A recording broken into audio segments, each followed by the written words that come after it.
کہیں بہت دور ایک خوشحال سلطنت تھی۔ اس کی ملکہ نے خوبصورت شہزادی اور شہزادے کو جنم دیا۔ ملک میں ہر طرف خوشی کا سماں تھا اور لوگ اپنی ملکہ اور بادشاہ کی خوشی میں شریک تھے، لیکن محل میں ایک بدنام خادمہ تھی جس کا دل حسد اور برائی سے بھرا تھا۔ جیسے ہی شہزادی 2 سال کی ہوئی، اس نے شہزادی کو اغوا کرنے کی بہت کوششیں کیں، لیکن وہ اپنی سازشوں کو عملی جامہ نہ پہنا سکی۔ ایک رات جب سب گہری نیند میں تھے، خادمہ نے چپ چاپ شہزادی کو محل سے نکالا اور دور دراز ایک ظالم عورت کے حوالے کر دیا۔ وہ ظالم عورت بہت سخت تھی اور اس نے شہزادی کو اپنی خادمہ بنا لیا۔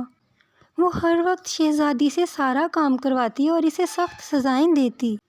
ادھر بادشاہ اور ملکہ نے شہزادی کو ڈھونڈنے کی کوئی کسر نہ چھوڑی۔ ملکہ کا رو رو کر برا حال ہو گیا۔ تمام نوکروں سے پوچھا گیا لیکن کچھ معلوم نہ ہو سکا۔ وقت گزرتا گیا اور شہزادی اور شہزادہ بڑے ہوتے گئے۔ شہزادی کا نام صبا تھا۔ صبا بہت خوبصورت اور معصوم تھی، لیکن اس کے حالات نے اسے پریشان کر دیا تھا۔ وہ دن رات کام کرتی اور ظالم عورت کی مار سہتی، لیکن اس کے دل میں امید کی ایک کرن روشن رہتی تھی۔ ایک دن جب صبا اپنے گھر کے باہر کام کر رہی تھی، ایک کوا وہاں آیا اور کوا بہت ہوشیار تھا۔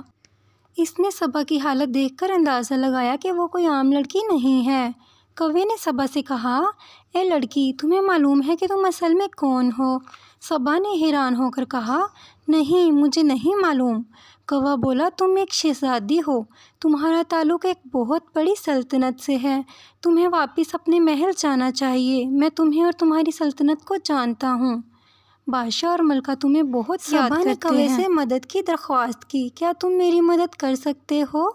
کوا بولا، ہاں، میں تمہاری مدد کر سکتا ہوں، لیکن تمہیں یہاں سے بھاگنے کا منصوبہ بنانا ہوگا۔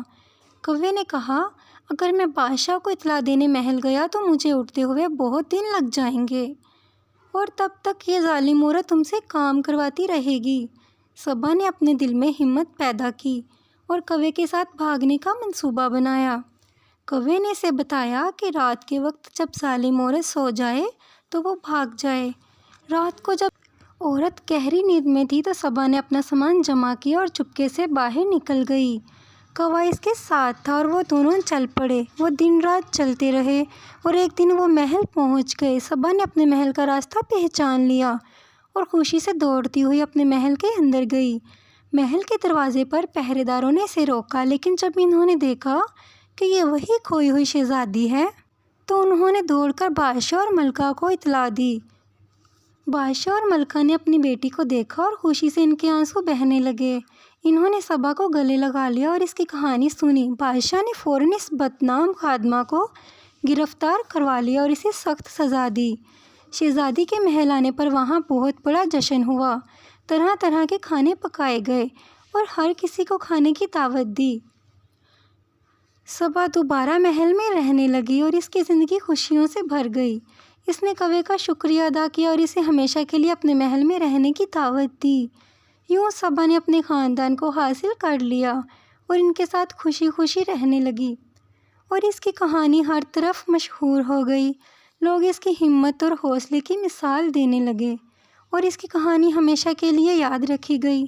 یہ کہانی ہمیں سکھاتی ہے کہ اگر ہم ہمت اور حوصلے سے کام لیں تو زندگی کے مشکل حالات کا سامنا کر سکتے ہیں اور کامیابی حاصل کر سکتے ہیں۔